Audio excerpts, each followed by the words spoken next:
berkumpul lagi di hari yang cerah ini. Tuhan berikan hari ini hari yang cerah. Semua sehat, amin. Kita akan memuji memuliakan nama Tuhan. Sebelumnya mari kita bersatu di dalam doa. Bapa, kami mengucap syukur Tuhan buat segala nafas yang baru yang Tuhan boleh berikan dalam setiap kehidupan kami, hingga kami boleh ada Tuhan hari ini. Itu semua karena kebaikan Tuhan, itu semua karena berkat kemurahan Tuhan dalam setiap kehidupan kami. Kami boleh ada sebagaimana kami ada, itu semua karena Tuhan baik. Terima kasih ya Bapa, setiap kami Tuhan berkumpul di tempat ini Tuhan, mau menyerahkan hati kami, menyerahkan hidup kami ke dalam tangan Tuhan. Kami yakin, kami percaya Tuhan, Kau yang memegang setiap kehidupan kami, Kau yang memegang masa depan kami ya Bapa. Kami menyerahkan Tuhan ibadah kami hari ini ke dalam tangan-Mu, setiap anak-anak-Mu yang melayani, setiap jemaat-Mu Tuhan yang menerima berkat firman Tuhan, sama-sama Engkau berkati.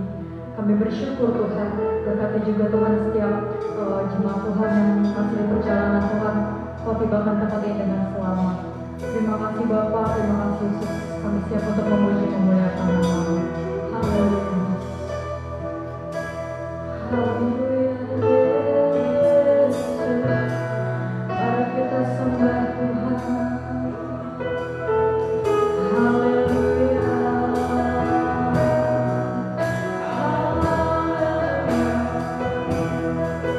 Terima kasih Tuhan, terima kasih Tuhan. Engkau baik dalam hidup kami, Engkau baik,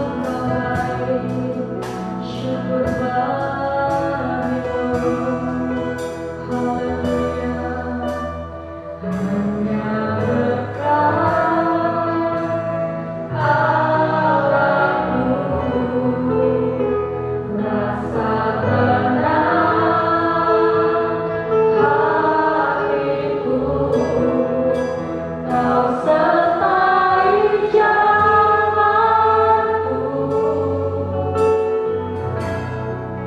sepanjang hidupku hanya dekat padamu, hanya dekat padamu.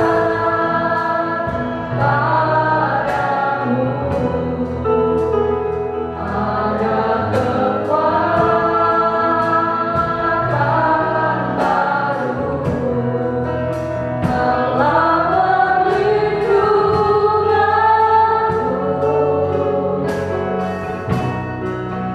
keselamatanku hanya dekat Allahku,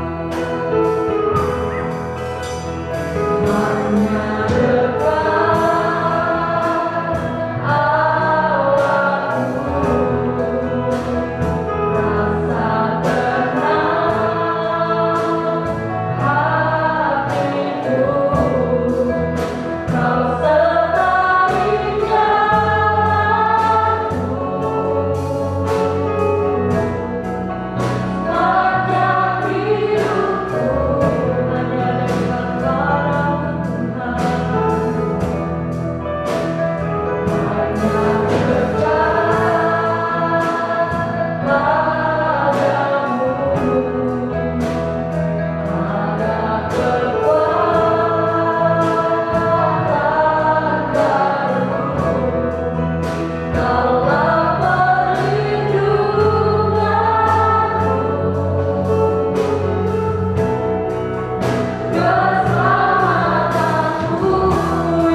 Kami siap untuk bersorak memuji memuliakan nama-Mu Tuhan. Yang percaya bersama saya katakan amin. Haleluya. Boleh lihat kiri kanannya, di mana kiri kanannya dengan senyum yang terbaik meskipun harus dalam masker. Kita mau terus memuji memuliakan Tuhan. Kusorakan haleluya. Terima kasih Tuhan.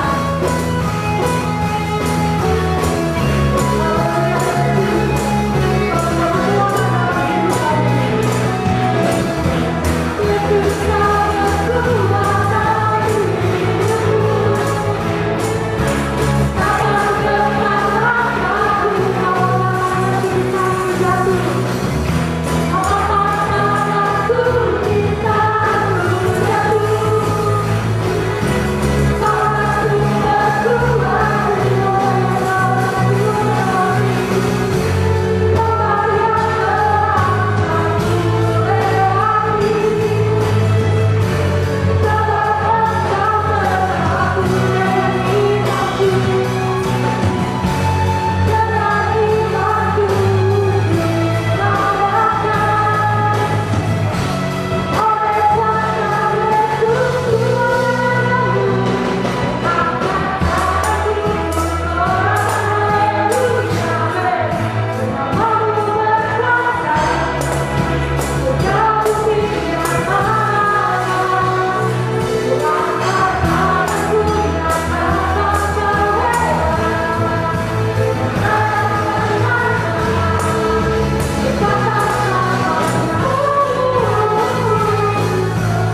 kami Tuhan untuk selalu setia, untuk selalu mengandalkan Engkau dalam kehidupan kami, tengah masalah hidup kami ya Bapa.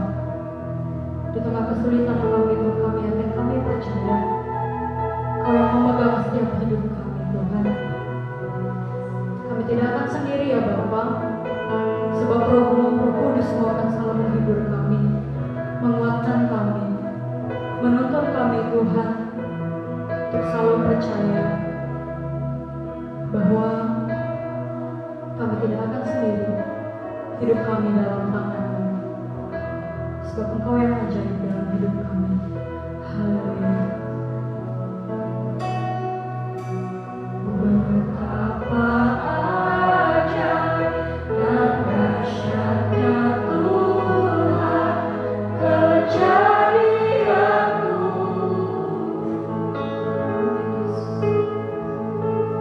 Kau menuntun diriku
Sungguh Bapa, boleh semakin hari semakin mengerti akan kehendak kasih. Semakin hari kami bertumbuh di dalam pengenalan akan Engkau. Semakin hari kami boleh bertumbuh semakin dewasa. Kami boleh menikmati hari-hari kami di dalam kemurahan kasih karunia. Karena kami tahu kami boleh ada sebagaimana kami ada. Sungguh-sungguh kemurahan dalam hidup kami. Bahwa kami Tuhan untuk mempersiapkan diri kami. Persiapkan diri kami pada hari kami bertemu dengan. Pada saat Kau memanggil kami. Pada saat Kau datang kepada kami. Bahwa kami untuk menikmati hari-hari bersama keluarga kami. Bahwa kami untuk menikmati hari-hari bersama sahabat-sahabat kami. Bahwa kami untuk menikmati hari-hari dalam persekutuan yang penting dengan. Di pagi hari ini Bapa, kembali kami boleh menaikkan syukur kami, menaikkan pujian kami, menaikkan rasa terima kasih kami akan semua kebaikan dan kemurahan. Kami boleh melayani dengan pujian kami, pengagungan dan penyembahan kami. Saat ini Tuhan, kami rindu untuk semakin mengenal kehendak kasih. Taruhkan perkataan firman pada lidah pikir hamba. Beri kami semua telinga yang mendengar, hati yang menangkap, sehingga benih kebenaran firman Tuhan boleh tertabur di tanah hati yang baik, bertumbuh, berakar dan berbuah bagi kemuliaan Allah. Bersyukur untuk kemurahan-Mu Bapa. Di dalam nama Tuhan kami Yesus Kristus, kami siap. Dalam nama Yesus oleh pimpinan dan pertolongan Roh. Haleluya. Amin. Puji Tuhan. Salam sejahtera di dalam kasih Tuhan kita Yesus Kristus. Shalom. Tuhan, bersyukur di pagi hari ini kembali bersama kita semua ya, menikmati kemurahan Tuhan. Seperti saya katakan minggu lalu itu, hari-hari ini berlalu begitu cepat ya. Saya merasakan secara pribadi hari-hari ini berlalu begitu cepat, saudara. Tuh sampai minggu lalu ya. Maka ada orang yang katakan saya itu rindu untuk cepat hari Minggu ya. Kepingin katanya ketemu Tuhan. Nah, ini juga satu perkataan yang keliru, saudara ya. Ketemu Tuhan di gereja itu keliru ya. Kita ketemu Tuhan itu di dalam hati kita, di dalam hidup kita ya. Jadi kenapa orang bilang ketemu Tuhan ya? Karena dia beranggapan bahwa Yesus tinggal di gereja ya. Jadi kalau ketemu Tuhan harus ke gereja ya. Tidak. Tuhan ada bersama kita, Tuhan hadir bersama kita, Tuhan ada di dalam setiap tempat, Tuhan ada dalam setiap waktu, Tuhan ada di dalam diri setiap orang. Nah, itu sudah ya. Jadi itu dulu perkataan ini saya dengar sendiri dari Roh Kudus ya. Pada waktu saya merasa harus mendahulukan pekerjaan Tuhan ya. Nah, pekerjaan Tuhan itu di mana? Ya di gereja. Itu dulu anggapan saya begitu. Pekerjaan Tuhan ya pelayanan. Sehingga saya hari-hari itu cenderung untuk mengabaikan kebutuhan keluarga untuk mendahulukan dalam tanda kutip Tuhan ya. Tapi kemudian ya saya dapati di dalam hari-hari itu kehidupan keluarga kami gak bahagia ya. Anak-anak saya, istri saya. Nah, saya sendiri gak tahu salahnya di mana. Saya ini rajin berdoa waktu itu, dalam arti rajin berdoa itu saya menghabiskan banyak jam saya bersama dengan Tuhan. Itu anggapan saya ya. Tapi anggapan yang sangat-sangat keliru. Karena yang saya banyak habiskan waktu itu adalah bergumul dengan Tuhan nah, ya, seperti saya katakan selalu, hanya orang sombong yang punya pergumulan. Orang yang mempertahankan ego itu yang terus bergumul ya. Nah, tapi kalau kita mau melepaskan ego kita, kita menyerahkan kekhawatiran kita, setiap masalah kita kepada Tuhan, maka Tuhan akan mengambil alih. Kita nggak perlu bergumul. Yang perlu kita lakukan adalah menyerah pada kehendak Tuhan, mengerjakan kehendak Tuhan di dalam hidup kita. berani untuk menyerahkan segala masalah, segala persoalan kita kepada Tuhan, maka hidup itu akan menjadi ringan. Ya. Menjadi ringan, tidak perlu kita memikul beban kita sendiri. Banyak orang suka memikul bebannya daripada menyerahkan kepada Tuhan. Ya, tanya orang, kenapa wajahnya murung? Wah, saya ini banyak pergumulan, banyak beban. Yang turun nanggung bebannya sendiri itu siapa? Ya. Oh, Tuhan Yesus ini berkata, mari serahkanlah segala kekhawatiranmu kepadaku, sebab aku yang memeliharamu. Marilah datang kepadaku semua yang letih, lesu dan berbeban berat, dan aku akan memberikan kelegaan kepadamu. Lo mau diberikan kelegaan, lo kok tolak? Kau lebih suka pikul tanggung bebannya sendiri. Nah, ini aneh ya. Hidup di dalam Yesus itu sebetulnya hidup yang menyenangkan. Yesus bilang, pikulah aku yang kupasang, sebab bebanku itu ringan. Nah, kita gak mau memikul kuk bersama Tuhan. Kita lebih suka memikul kuk itu sendiri. Dan kalaupun bersama Tuhan, kita lebih suka untuk mengikuti kehendak hati kita sendiri, keinginan kita. Kita mempertahankan terus ego kita. Makanya banyak orang Kristen hidupnya di dalam pergumulan. Banyak orang percaya hidupnya di dalam kesukaran. Wah, tidak ada sukacitanya. Lalu saya selalu katakan, kalau nggak ada sukacitanya ikut Tuhan, ngapain lo ikut Tuhan? Ya. Kalau orang tidak bisa mengikuti, menyalankan hatinya dengan kehendak Tuhan, ikut Tuhan itu akan menjadi pergumulan berat. Jadi seharusnya ikut Tuhan itu penuh sukacita, penuh damai sejahtera. Ikut Tuhan sekian lama, sekian puluh tahun, tidak pernah menemui kebahagiaan, tidak pernah menemui damai sejahtera, tidak pernah menemui sukacita. Nah, ini apanya yang keliru? Ya, Tuhan yang keliru atau kita yang keliru? Ya, saya percaya Tuhan gak pernah keliru, Tuhan gak pernah salah. Ya, maka buat saya yang salah itu kita sendiri yang tidak memahami kehendak Tuhan di dalam hidup kita. Yang tidak memahami rencana Tuhan di dalam hidup kita. Yang tidak memahami apa yang menjadi mau Tuhan di dalam hidup kita. Kalau ikut maunya Tuhan, saya percaya hidup kita pasti enak sudah. Ya. Mari kita baca di dalam kitab Yakobus.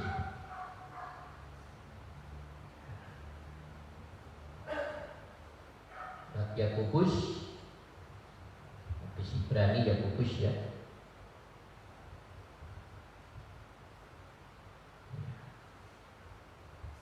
Yakobus pasal yang keempat.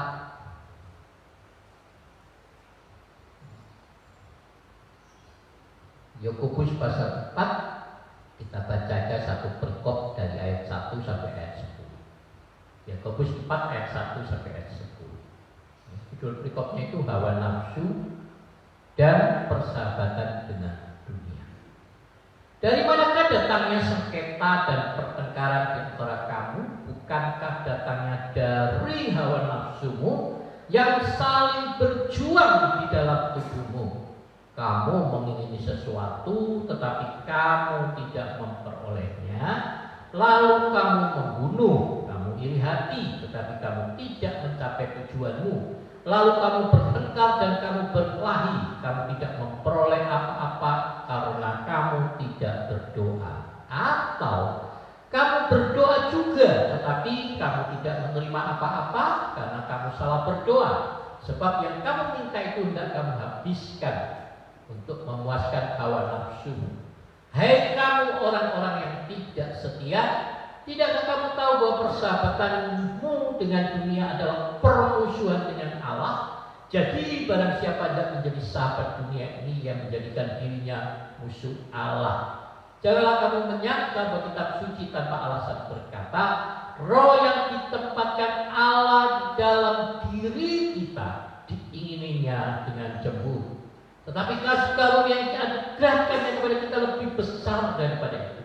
Karena itu dia katakan, Allah menentang orang yang congkak tetapi mengasihani orang yang rendah hati. Karena itu tunduklah kepada Allah dan lawanlah iblis, maka dia akan lari daripada. Mendekatlah kepada Allah dan dia akan mendekat kepada. Tahirkanlah, sucikanlah tanganmu, hai kamu orang-orang berdosa, dan sucikanlah hatimu, hai kamu yang mendua hati.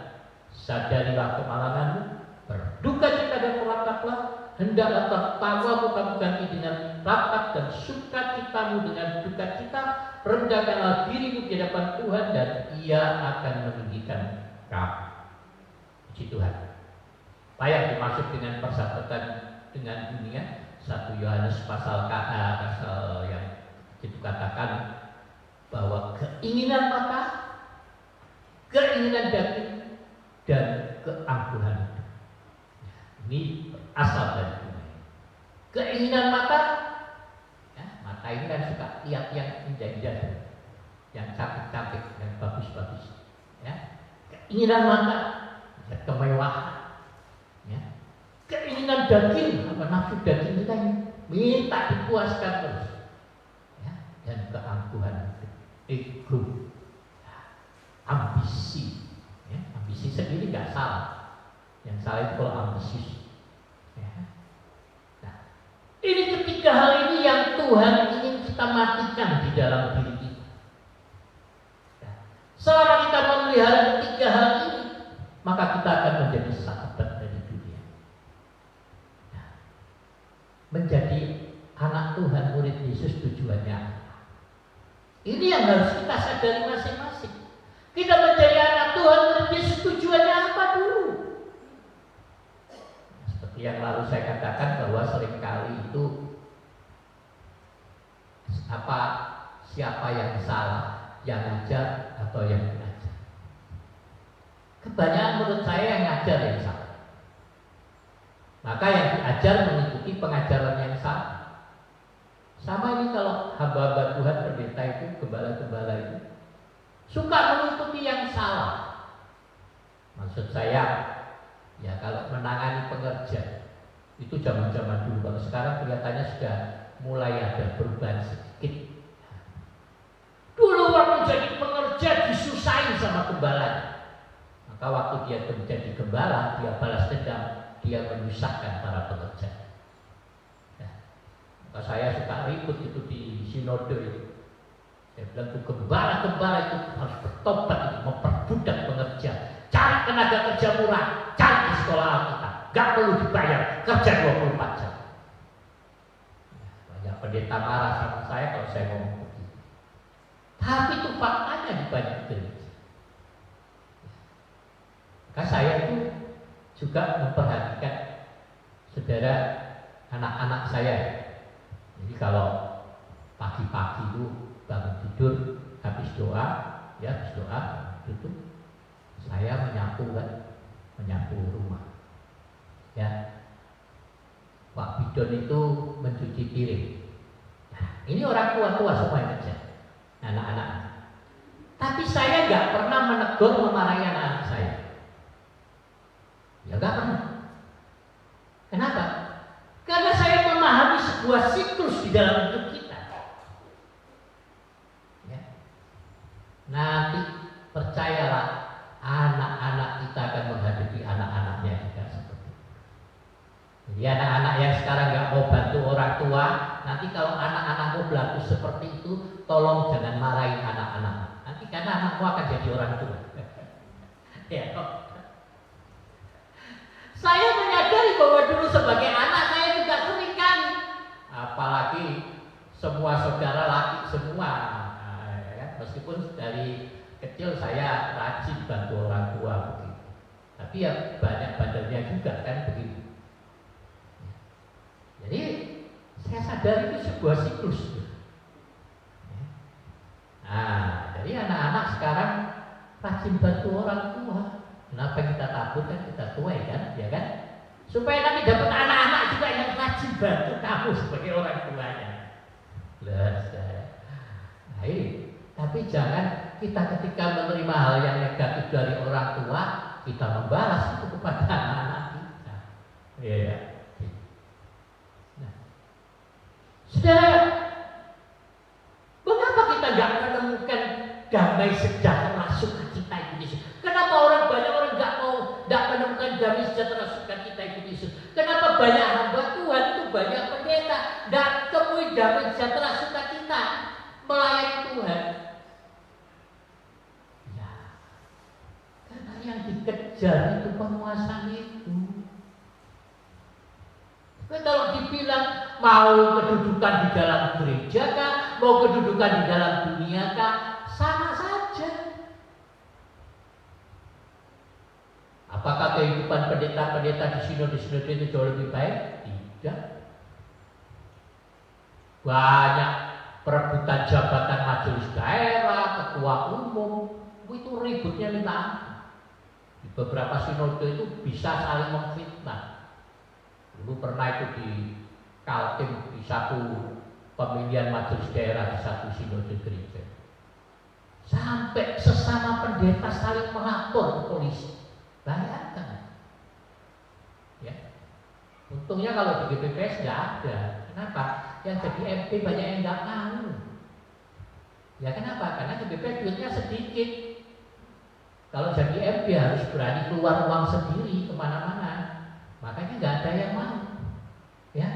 Makanya berapa pendeta kita, Pak David Octavianus, Pak Widodo itu, sampai sekarang itu, meskipun sudah ikut diklat naik jabatan pendeta berapa belas tahun yang lalu, sekarang kalau mereka mau naik, mereka harus ikut lagi.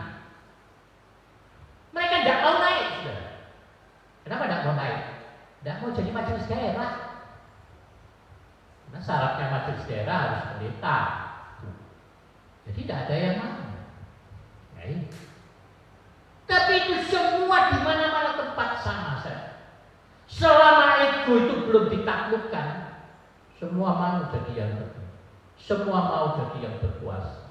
Oh, orang punya kekuasaan itu kan enak. Jadi semua orang siapapun itu berpotensi melakukan kelalaian. Siapapun. Tidak peduli itu hamba Tuhan atau jemaat. Jadi jangan dipikir itu pendeta jauh lebih baik. Tidak. Setiap kita harus berjuang untuk melawan hukum di dalam kita. Setiap kita. Firman Tuhan kita katakan orang yang bisa menguasai dirinya itu lebih dari seorang pahlawan yang bisa merebut satu. Artinya untuk seorang pemimpin, ini pemimpin yang mengakui bahwa menguasai diri, menundukkan egonya itu lebih sulit daripada menaklukkan sebuah kota. Raja Daud menyadari hal itu. Dia memenangkan pertempuran, banyak pertempuran, menaklukkan negara-negara, kota demi kota, tapi jatuh dengan keinginan matanya pada jatuh, ditaklukkan oleh kepandangan mata.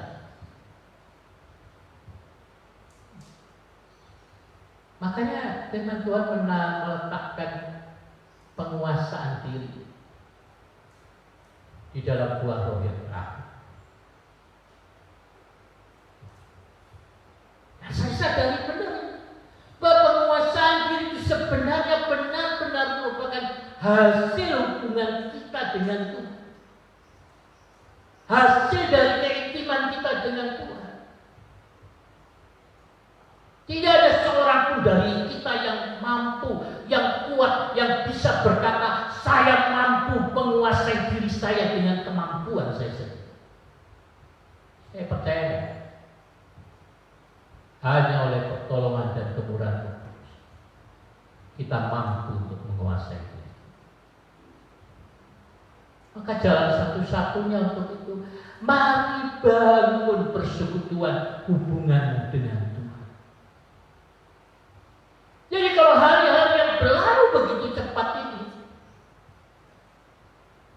terbangun keintiman dengan keluarga, iman dengan anak-anak, dengan teman-teman dan sahabat-sahabat, dan juga terutama dengan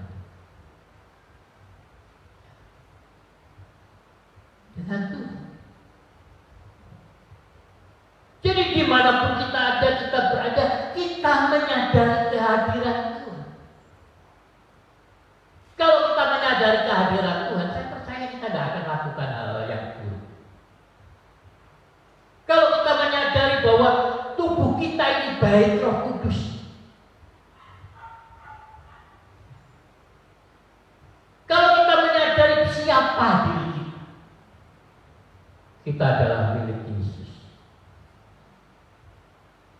Tidak tahukah engkau bahwa engkau sudah dibeli dan harganya sudah lunas dibayar. Dan adapun hidup yang kuhidupi di dalam tubuh ini, bukannya aku lagi, tapi Yesus yang hidup di dalam aku. Ya. Bukan mengejar keinginan, ya. Bukan mengejar itu, bukan mengejar penguasa, tapi kita bertumbuh di dalam kasih karunia, menjadi semakin dewasa di dalam Yesus. Ya. Selalu saya katakan kedewasaan rohani. Banyak orang berpikir kedewasaan rohani itu kalau sudah dia dewasa, kalau dia sudah duduk di dalam satu bentuk pelayanan gereja, enggak?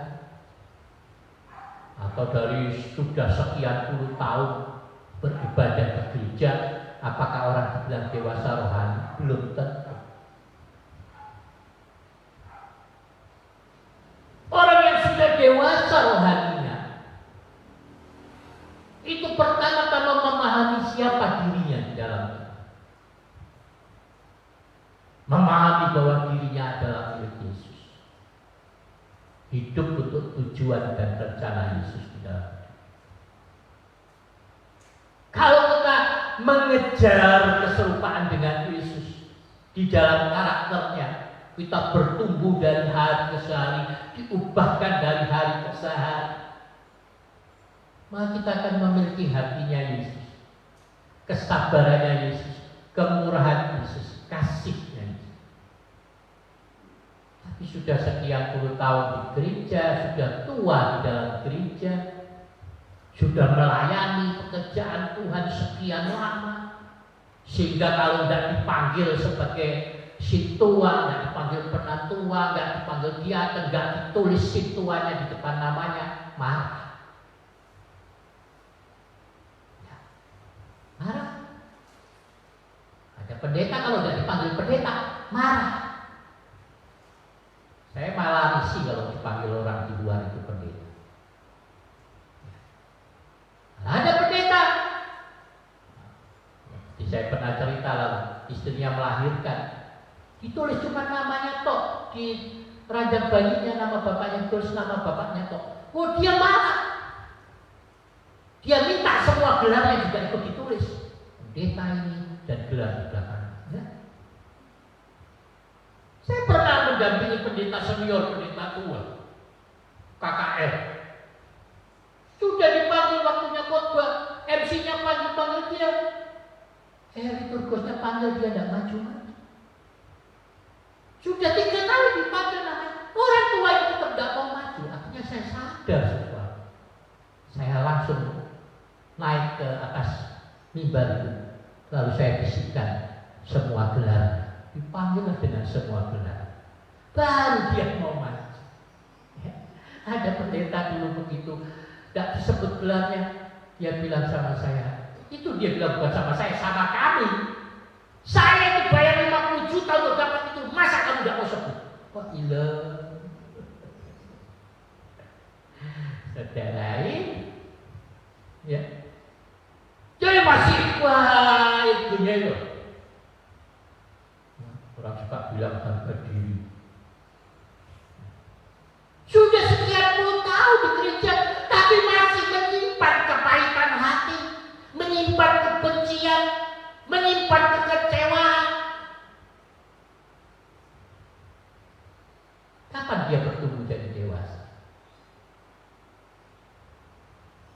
Ya.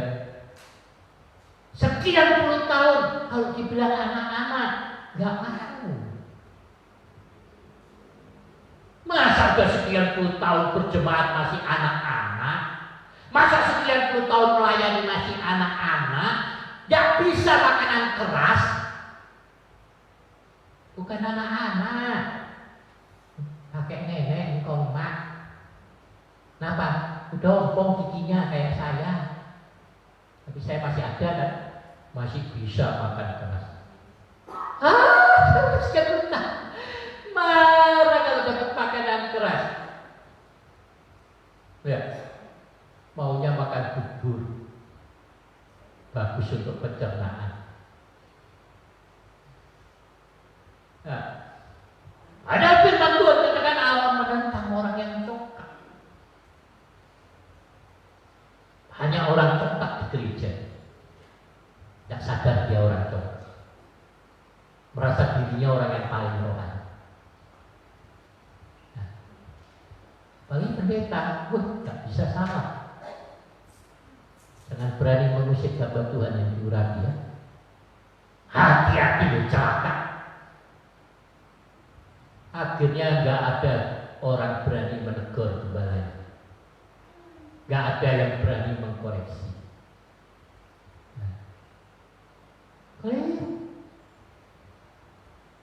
Nah, dulu ada orang datang dari gereja tetangga, dia bilang ada sekitar 30 orang mau pindah ke sini.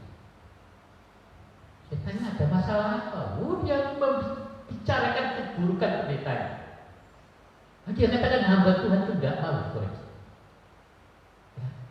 Ya. Bukan tidak mau dikoreksi. Saya bilang, kenapa kamu tidak pergi tegur dia? Dia bilang, lupa, kan ada itu ayatnya, tidak boleh mengusik hamba Tuhan yang curang. Loh, ya dulu itu konteks ayat di mana? Jadi kayaknya sama aja orang Kristen sama tetangga sekitar. Ada ayat yang berbunyi, ayat itu disebutkan pada waktu zaman perang, masih dibawa-bawa sampai sekarang. Padahal konteksnya sangat berbeda. Ya.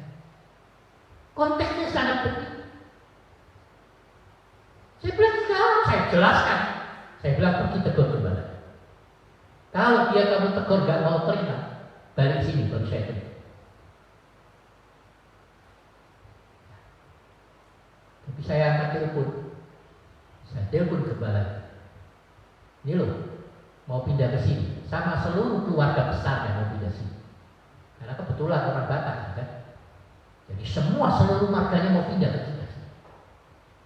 Saya bilang kalau kau tidak selesaikan sekarang, jangan salahkan saya kalau dia besok pindah ke tempat saya. Wah, puji Tuhan, gembala itu mau merendahkan hati. Dia datang tengah-tengah malam, pergi minta maaf. Besoknya dia telepon saya orang. Oh, maaf Pak, pendeta Pak, Bapak Gembala, kami gak jadi pindah. Bapak Gembala digerakkan oleh Tuhan. Tadi malam datang. Oh, Tuhan.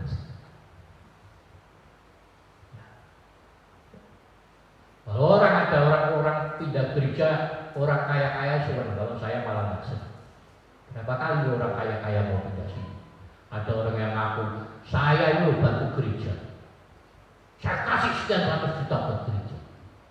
Kalau saya pindah ke gereja Bapak kasih saya jabatan. Nanti saya bangun gereja Bapak.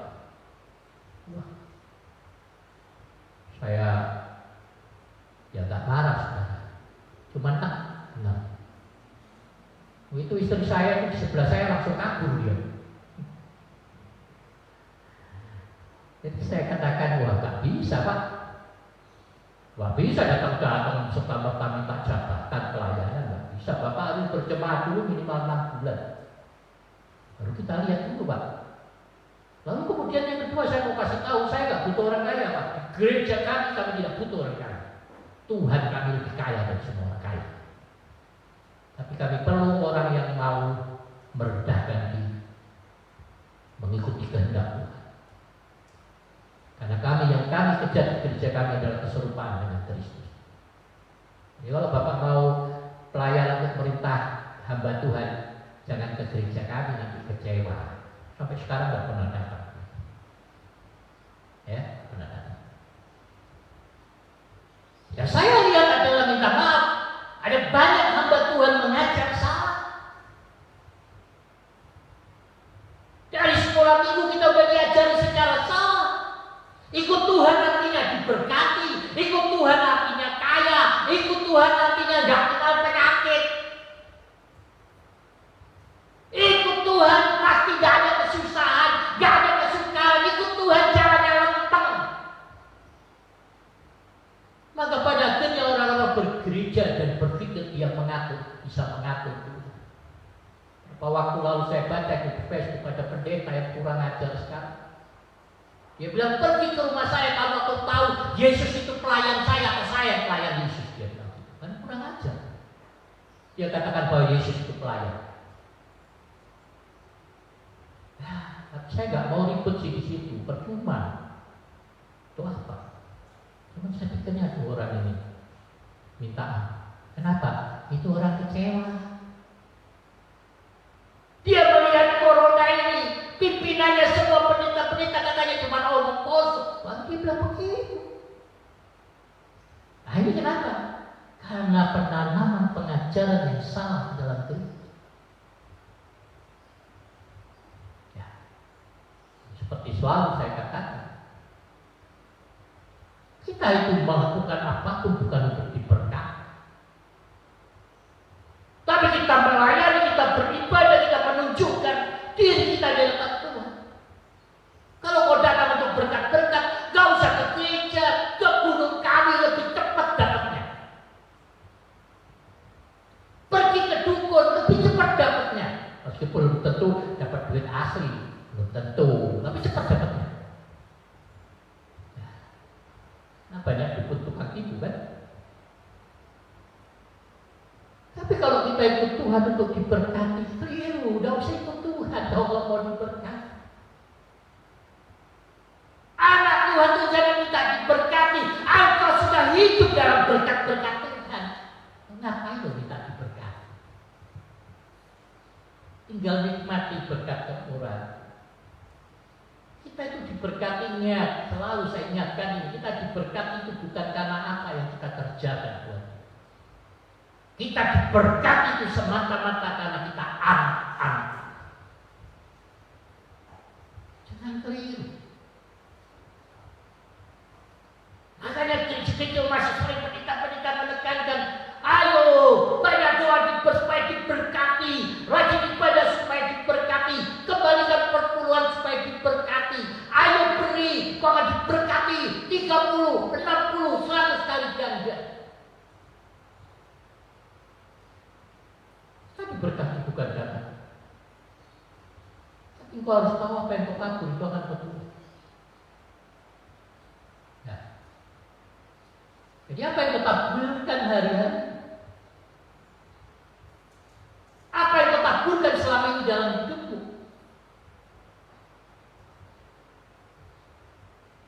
Apakah kita sudah menaburkan hal yang baik? Bahkan di dalam hubungan kita dengan Tuhan. Atau ternyata secara salah kita menempatkan Tuhan. Tuhan bukan menjadi raja, tapi kita lah rajanya. Tuhan bukan Tuhan, tapi kita lah Tuhannya. Jadi kita merasa berat marah kalau Tuhan tidak memberkati itu. Nah, mari kita mengingat, meskipun bukan perjamuan, mengingat pengorbanan Yesus dalam hidup. Untuk apa dia mati? Untuk menebus miliknya. Andai kata Yesus tidak mati di kayu salib pun, kita ini sebenarnya milik Tuhan. Tuhan mau apa sama kita? Apapun dia bisa lakukan. Tapi Yesus mati untuk kita untuk menebus kita. Artinya menebus apa? Sebelumnya kita adalah milik Tuhan, tapi kita tergadai di bawah kuasa Tuhan. Esau menyerahkan hak kesulungan kepada adiknya. Oleh karena dia menganggap remeh itu berkat kesulungan, maka adiknya menukar hak kesulungan dengan sepiring kacang merah.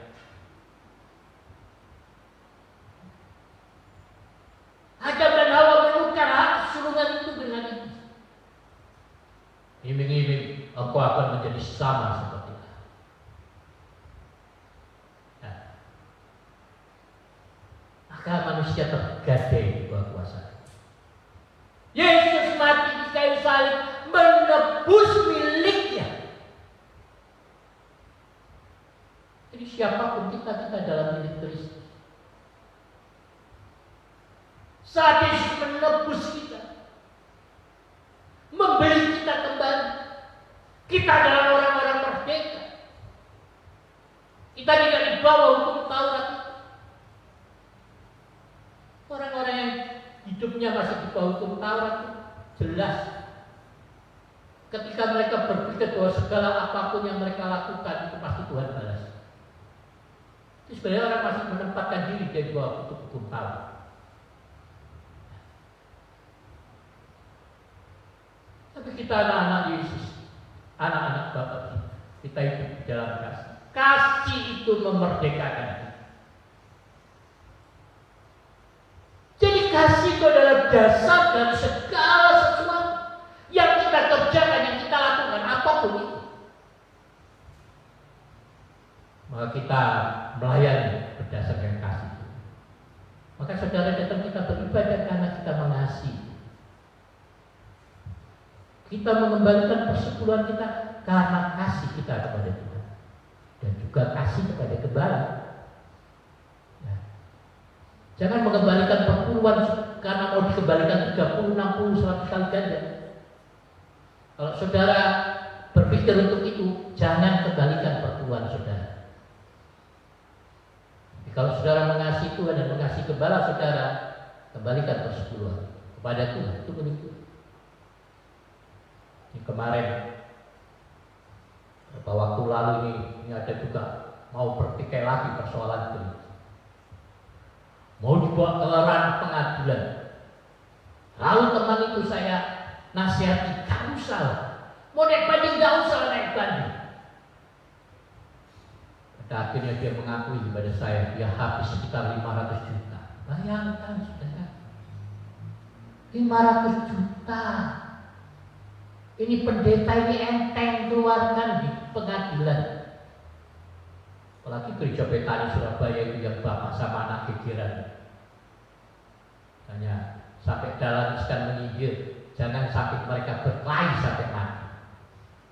Karena yang bertikai di pengadilan ini sama-sama mati jarak 2 minggu. Ya pendeta Alek dan pendeta satunya. Nah, hubungan anak matilah dua-dua. Sampai jarang sekarang nulis begitu. Aduh, saya itu rasa malu. Tapi itu benar. Ini pendeta-pendeta tidak ada contoh yang baik di tengah-tengah masyarakat. Keluarkan uang eman untuk membayar pengacara, bersiteru di pengadilan. Nah, teman saya keluarkan 500 juta. Belum dari pihak sinodenya juga keluarkan berapa ratus juta untuk bayar pengacara. Ya. Tapi kadang ini ada satu anak muda di Aceh besar sana, anak Batak. Saya belum tahu nama aslinya. Dia tulis Risa, cewek, pelayanan di perbatasan di Aceh besar. Lalu mau saya bantu sepeda, dia nggak mau. Sepedanya colong orang. Ya saya kan nggak kenalnya cuma di Facebook. Jadi dia kemarin bilang, "Om, bisa bantu saya? Nah, pinjam uang 4 juta buat beli motor saya bekas."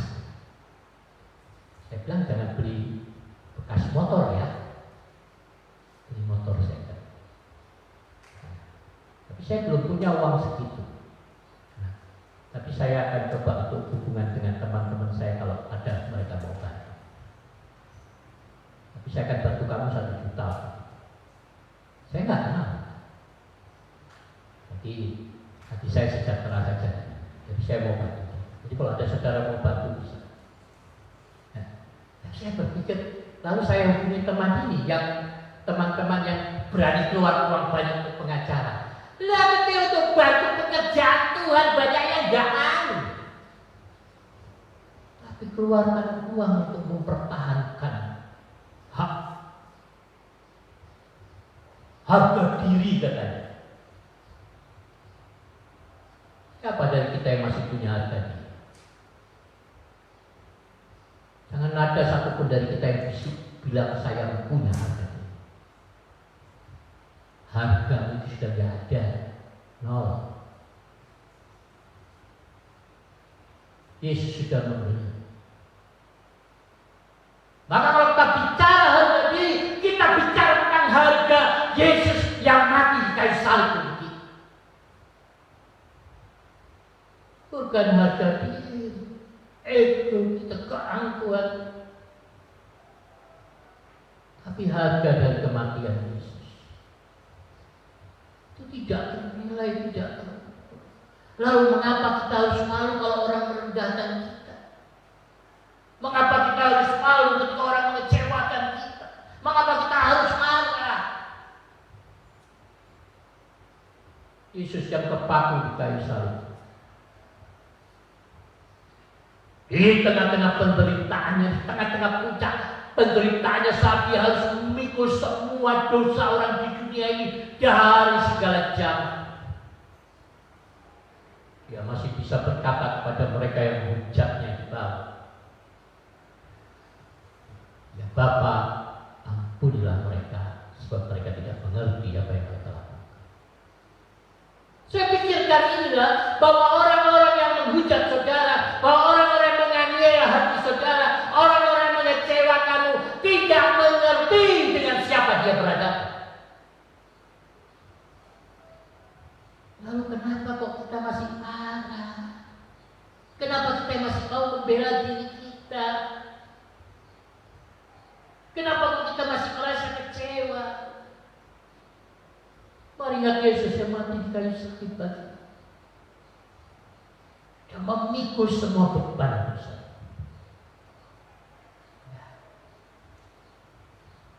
Ya. Jadi mari layani Tuhan oleh karena kasih. Layani setiap orang oleh karena kasih. Setiap pelayanan dalam bentuk apapun, mari kerjakan itu karena Engkau mengasihi Tuhan. Mengasihi Tuhan. Lalu Yesus katakan kepada saya, waktu saya pikir saya mendahulukan Tuhan,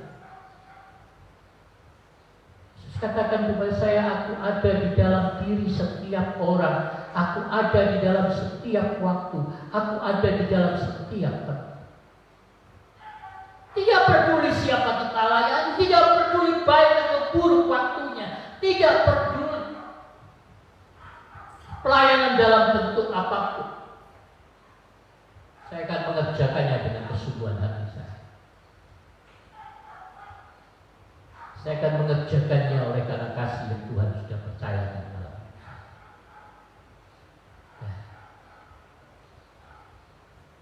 Banyak orang-orang yang saya nggak kenal yang meminta bantuan saya. Saya nggak bertanya. Meskipun orang lain katakan orang itu buruk, saya akan tetap membantu.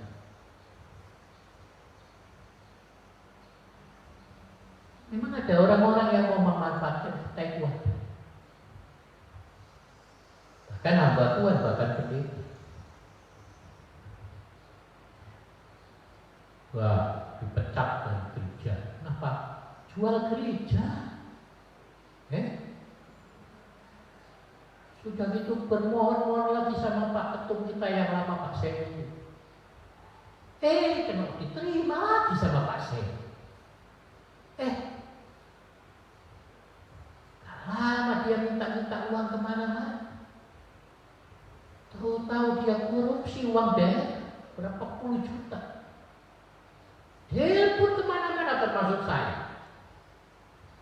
Tapi udah dikasih waktu sampai 2 tahun. Tidak salah 1 rupiah pun dia cicil uang itu. Sudah terpaksa diberhentikan. Ini ada teman dulu, wah minta terus, minta kasih emoji jelek lagi, emoji nangis itu. Udah gitu kasih foto anaknya lagi makan giginya cuma satu loh, nangis. Aduh, itu paling nggak tega kalau lihat begitu. Saya kasih ultimatum dia ini teman saya. Saya nggak bisa membantu terus menerus. Oh sudah 2 kali tak kasih modal jualan habis terus ini ya. Saya akan tetap membantu, percaya. Tapi jangan minta lagi. Kau merendahkan dirimu sih. Tidak usah kau minta, saya akan kirim uang. Tapi tidak usah minta. Masih minta. Saya bilang gini, saya berikan kamu terakhir kali. Kalau kamu minta lagi, saya tidak akan memberikan. Kalau kamu minta, saya akan berikan itu sebagai pemberian saya. Udah, dia minta lagi, tengah-tengah malam. Ya, saya kirimkan uang, dan sesuai janji saya tidak membantunya. Saya tidak membantu, saya tetap bantu, meskipun dia tidak minta. Kenapa? Tak blokir nomornya. Kenapa? Nah, enak kalau lihat WA itu emoji orang nangis loh, paling jengkel saya. Nah, sudah minta bantuan emojinya orang nangis loh. Itu ada teman tuh hamba Tuhan senior itu, dia pelayanan orang-orang kolong jembatan. Tapi kalau dia minta sumbangan selalu emojinya orang nangis, saya jengkel betul. Ini jangan kasih emoji begitu, saya nggak suka. Sudah bilang Tuhan sanggup, Tuhan ini masih emojinya kayak.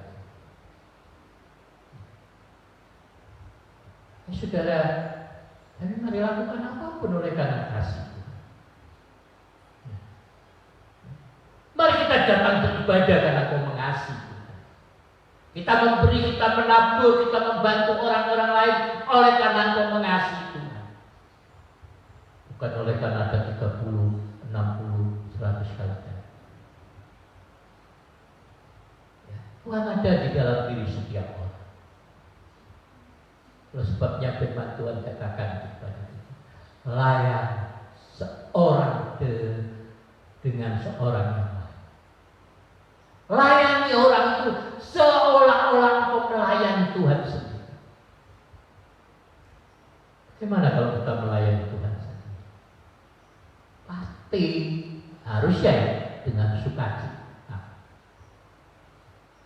dengan murah, dengan kebaikan.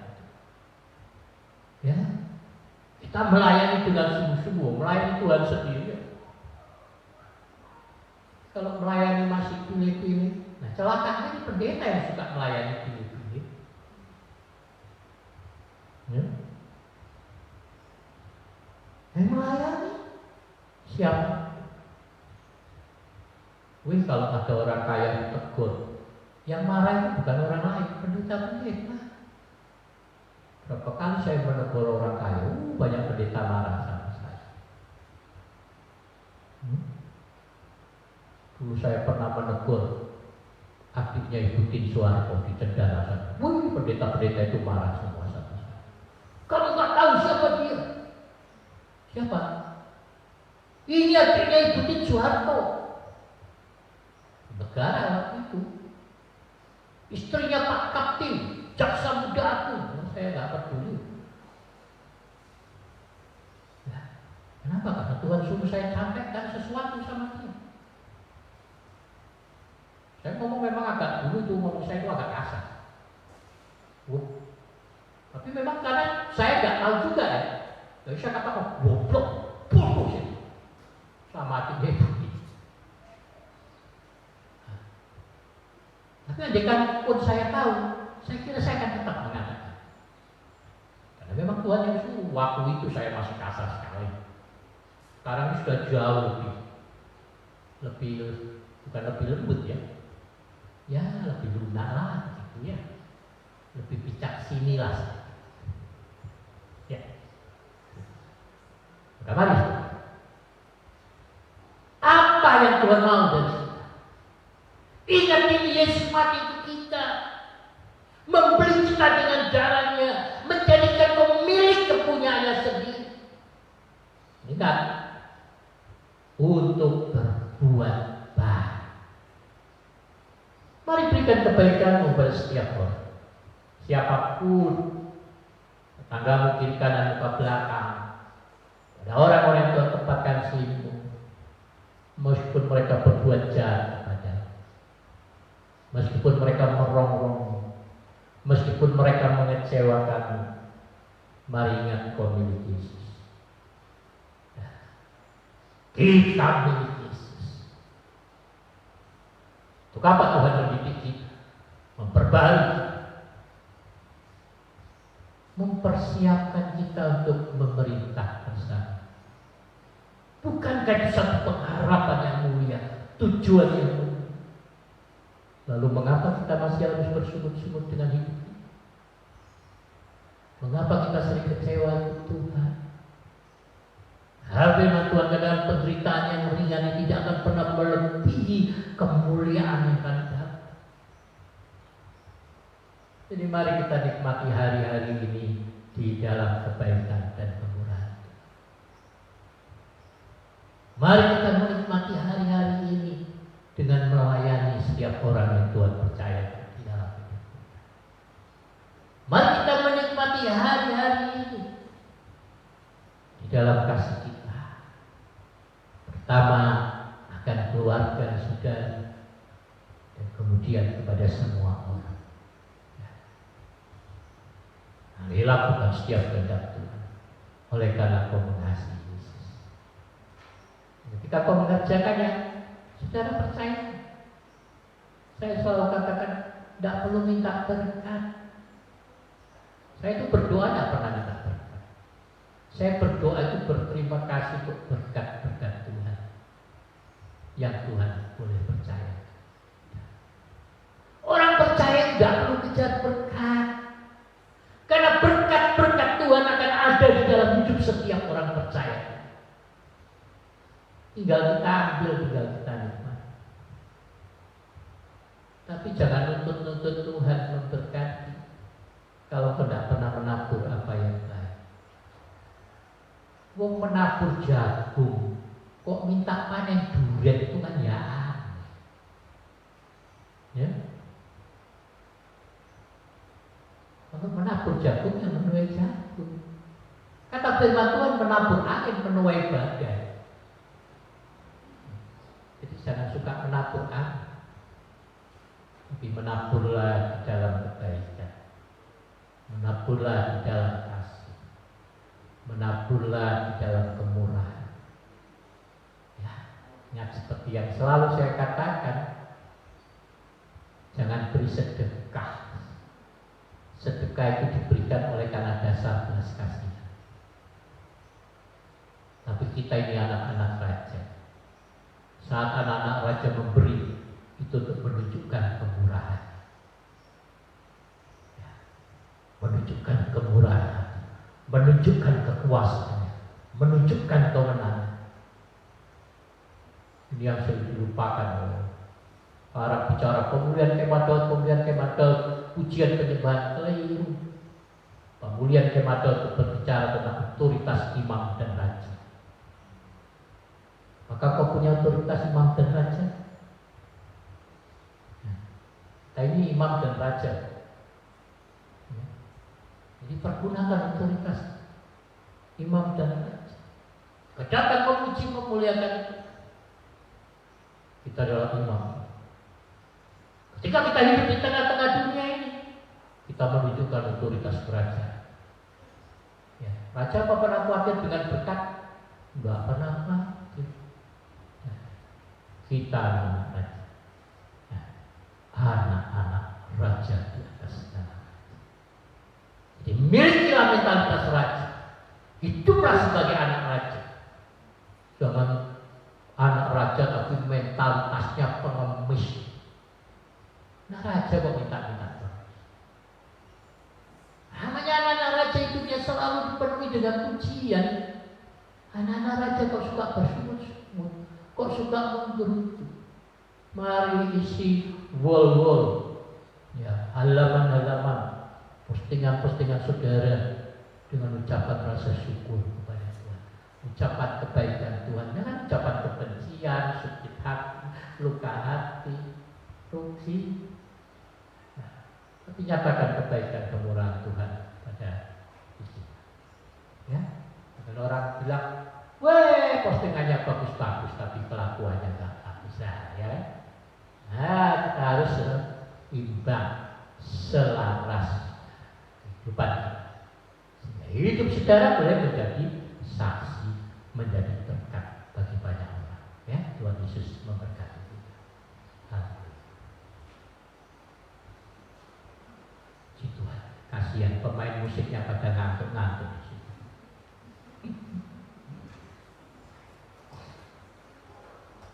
Haleluya.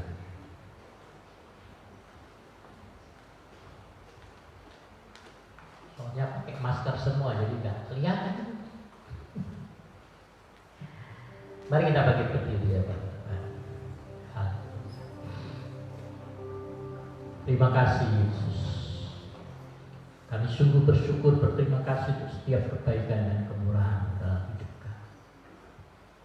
Bapa, kami milik-Mu.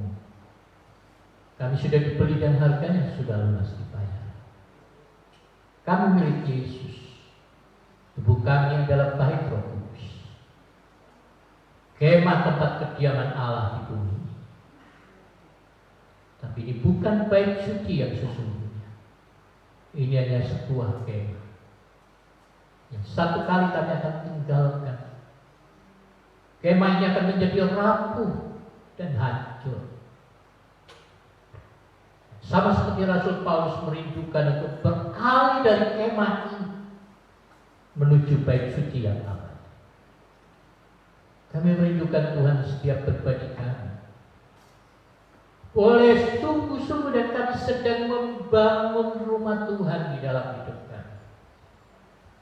Biarlah kami membangun di atas dasar yang benar. Iman kami, kasih kami kepada Yesus Kristus Tuhan yang sudah membeli kami dengan darah dan nyawa.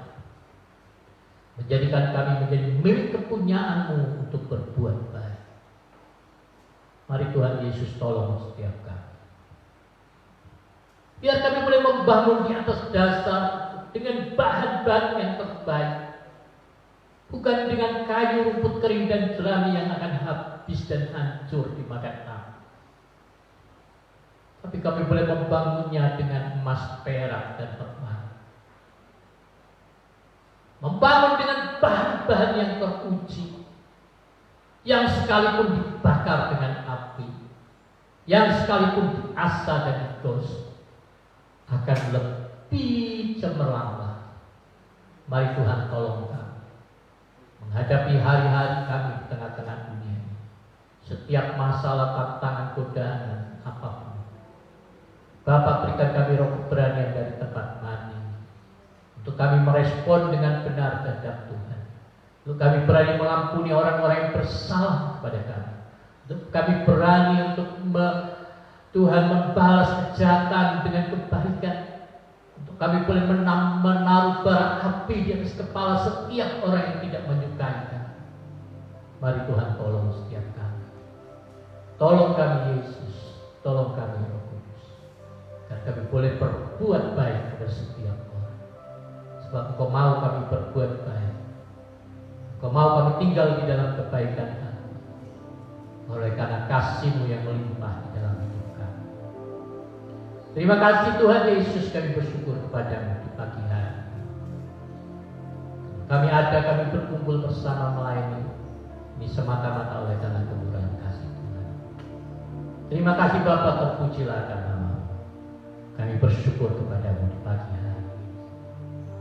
Mohon tangan kemurahan Tuhan memberkati bangsa dan negara kami, memberkati Indonesia, memberkati pemerintahan kami saat ini, Bapak Jokowi, Bapak Ma'ruf Amin, memberkati para menteri MPR, DPR, DPD, pemerintahan provinsi, kabupaten dan kota di seluruh Indonesia, memberkati kota Bontang, wali kota kami Buniani Murniani, Bapak Basir Rasid sebagai wakil wali kota, berkati staf Pemkot, kecamatan, kelurahan, RT RW.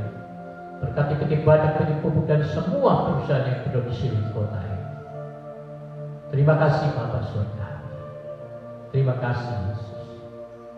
menolong setiap pribadi kami. Berkati setiap kami yang berulang tahun beribadah dan pernikahan. Dan meteraikan kebenaran firman Tuhan yang kami boleh terima. Dan biarlah Roh Kudus terus bekerja di dalam pengurapan, membawa kami untuk mengerti isi hati Tuhan, bertumbuh di dalam kehendak kasih kami ya Tuhan. Kami bersyukur dalam kasih-Mu Bapa, di dalam nama Tuhan kami Yesus Kristus. Haleluya. Amin. Puji Tuhan, silakan duduk kembali.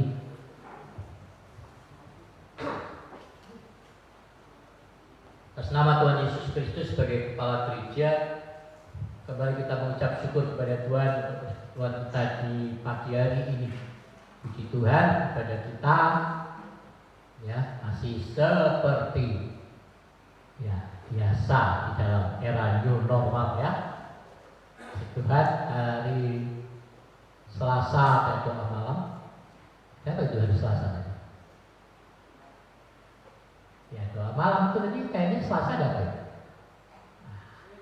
Nah, Rabu ada ibadah kaum pria, ya. Kemudian hari Kamis doa pelayan Tuhan dan musik mulai pukul 6:30 malam. Dan hari Minggu 25 Oktober WL Saudari Angel, Singal Ibu Dina, Ibu Damar Sekelinda, kolektannya Ibu Kena dan Ibu Anton, penerima tamu Bapak dan Ibu Fadli. Ya, minggu mendatang ya. Tuhan memberkati. Ya, terima kasih untuk yang sudah berdonasi untuk membantu korban kebakaran di Bontang Kuala. Mungkin nanti sore kita serahkan. Terkumpul 1.450.000. Kalau ada yang mau ikut untuk mendonasikan untuk bantuan untuk korban kebakaran di Bontang Kuala, boleh hubungi saya ya. Tuhan memberkati. Nanti kita akan berikan sembako ya. Kalau uang segitu kan kecil sekali ya, berikan sembako ya. Tuhan memberkati. Baik, mari. Oh iya, minta maaf ya. Minggu lalu sudah diumumkan, hari ini kita ada extra kolektor untuk sekolah minggu ya, untuk Natal sekolah minggu. Dan nanti minggu mendatang akan dibagikan amplop diakonia Natal ya. Tuhan memberkati.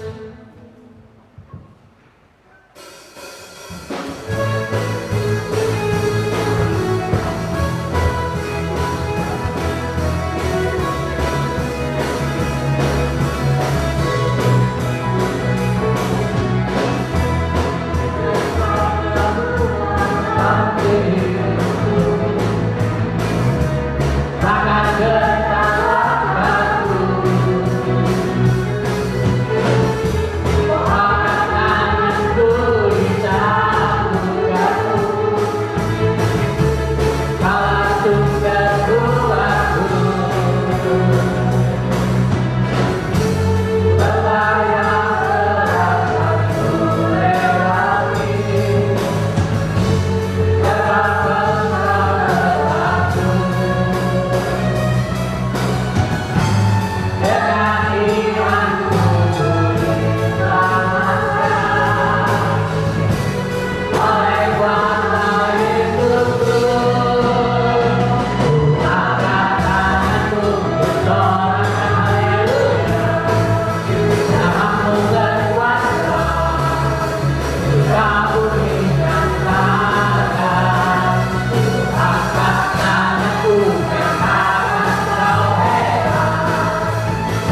berkuasa di dalam hidup kami Bapa. Roh Kudus bertahta di hati kami, hidup kami, baik perkataan, pikiran, dan perilaku kehidupan selalu diwarnai dan selaras di dalam kebenaran firman Tuhan. Jadikan kami saksi, jadikan kami berkat, jadikan kami alat kesukaan Tuhan. Dimanapun ketika kami bertemu dengan siapapun, kehadiran kami mendatangkan damai sejahtera dan sukacita. Terima kasih kami bersyukur kepada-Mu Bapa. Kami sungguh percaya Kau memberkati setiap kami sudah hadir untuk melayani Tuhan. Memberkati setiap kami sudah merenungkan kebenaran firman Allah. Memberkati setiap kami yang sudah menabur bagi pekerjaan Tuhan. Dan Tuhan juga memberkati dan memberkati setiap kami sudah mengembalikan persekutuan milik Tuhan, berbagi kehidupan dengan hamba Tuhan. Agar setiap usaha pekerjaan rumah tangga dan setiap pribadi dengan perkara Roh Kudus. Kami mohon malaikat Tuhan mengawali melayani kami, dan Tuhan kuasa darah Yesus Kristus mengisi hidup kami pribadi lepas pribadi, memperlengkapi kami kembali dengan perlengkapan senjata Allah, yaitu ketemu keselamatan, baju cirah keadilan, dan pinggang kebenaran, kasut berkerelaan bertekan Injil dan sejahtera Allah, seiman untuk mematahkan para api dan sejahat, dan pedang roh yaitu kebenaran firman Allah. Ajar kami untuk memahami betapa panjang, dalam, lebar, luas dan tingginya kasih Kristus, sehingga kami boleh bertumbuh, berakar dan berbuah-buah bagi kemuliaan Allah Bapa di surga. Dan marilah Bapak Ibu Saudara-saudariku, sebentar nanti setelah usainya seluruh rangkaian acara ibadah kita, kembali kita akan berpisah satu dengan yang lain untuk melanjutkan karya hidup kita bagi kemuliaan Yesus Kristus Tuhan. Dan sekarang terima terlebih dahulu segala berkat, kecintaan, kasih sayang, dan kemurahan pada Allah Bapa di surga, pertolongan dan sejahtera dan kasih karunia dari Tuhan kita Yesus Kristus, serta persekutuan Roh Kudusnya akan memimpin kita untuk masuk ke dalam seluruh kebenaran, bertumbuh dalam kepenuhan Kristus, menjadi dewasa dalam pengenalan akan Allah kita, sampai kita semua pribadi lepas pribadi boleh menjadi serupa dengan Tuhan kita Yesus Kristus, dan mempersiapkan diri kita untuk dapat menjadi mempelai kudusnya. Haleluya, amin. Terima kasih Tuhan.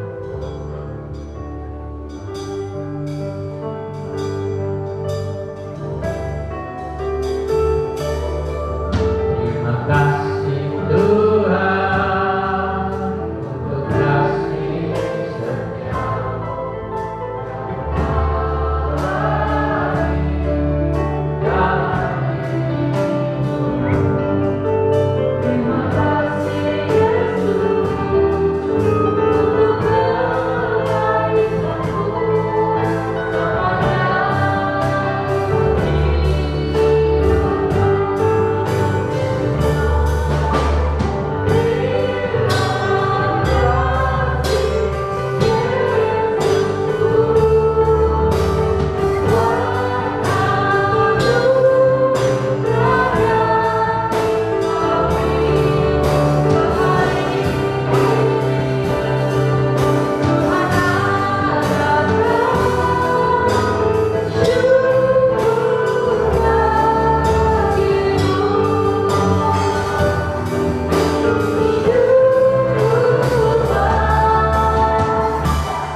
Sejak ku kenal Yesus,